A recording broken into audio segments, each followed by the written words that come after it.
Okay. Your lender.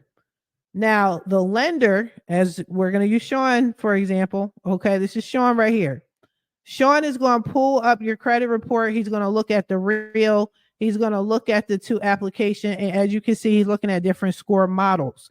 If you see, I highlighted the models in pink. So you see the Equifax Classic. You see the TransUnion FICO Classic. These are FICO scores.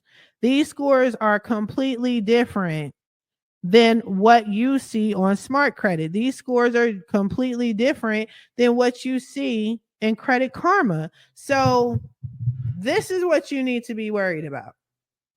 Not what's on Smart Credit, not what's on Credit Karma.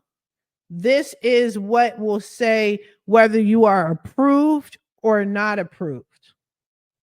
Okay? This is what your lender, if you're working with a good enough lender like Sean, like Ashlyn Johnson, like Chad, like all my other connects, my people in New Jersey. Yo, if you need a lender, let me know, because I'm telling you, this is what they're going to do.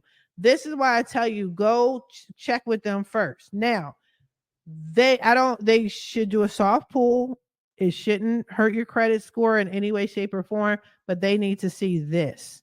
And as you can see, the scores here, and I highlighted them in orange, are completely different than what I just showed you on the same credit report, but with Smart Credit. Okay. Hopefully you guys see that difference. I'm going to go over it again. Boom. This is